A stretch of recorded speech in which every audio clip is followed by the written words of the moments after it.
السلام عليكم. أنا أسماء وهنعمل النهاردة مع بعض وصفتين فول من أجمل وأسهل الوصفات اللي هتعجبكم بإذن الله. أول وصفة هي وصفة الفول اليمني. بجيب الفول وبطحنه كده أو بفرمه بالهاند بلندر أو بفرمه في الخلاط العادي لحد ما يبقى ناعم معايا خالص. بعد كده بسخن معلقتين زيت نباتي وهضيف بصلة متوسطة متقطعة وبشوحها كويس ومعاها حوالي فصين توم متقطعين. أنا بافضّل إني أشوّح التوم كويس علشان ما يسيبش طعم التوم الني بعد الأكل، وكمان ما نغمّقش لون التوم جامد علشان ما يديناش طعم محروق برضه في الوصفة. بعد كده هاضيف طماطماية متوسطة مقطّعاها برضه قطع صغيّرة، وبرضه بادّيها تشويحة مع البصل والتوم. بعد كده هازوّد حوالي معلقتين كبار صلصة، وهاقلّب المكونات دي مع بعضها كويس على النار.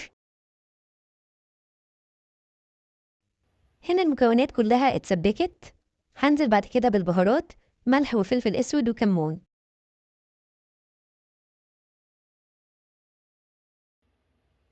كده الخلطة بقت جاهزة معايا. أنا بس في المرحلة دي باحب أشيل التوم علشان يعني مش باحب ملمسه في الأكل أوي، فعادي ممكن أشيل التوم، خلاص أنا خدت الطعم اللي أنا محتاجاه. بعد كده هانزل بالفول اللي أنا فرمته في أول الفيديو، وباقلبه كده خلاص الفول جاهز.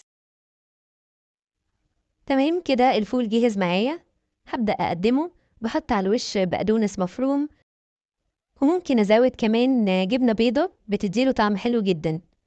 هنعمل دلوقتي تاني وصفة وهي وصفة الفول الحلبي. هاجيب نُص كوباية زبادي أو علبة زبادي كبيرة وهاحط عليها 3 معالق كبار طحينة.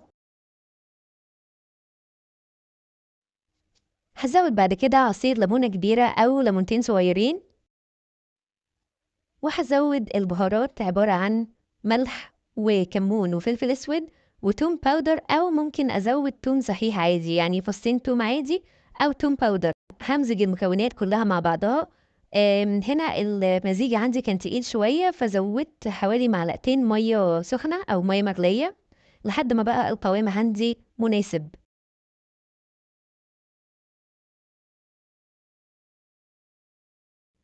هاحضّر الفول وبعد كده هانزل عليه بالخليط اللي إحنا عملناه من شوية.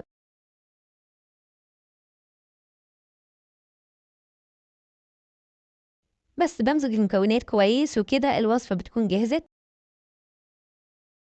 باحط بقدونس على الوش وبازوّد أي زيت نباتي، طبعًا الوصفة دي المفروض تبقى بزيت الزيتون، شوية زيت زيتون كويسين كده. يا رب تكون الوصفات عجبتكم وبالهنا والشفا.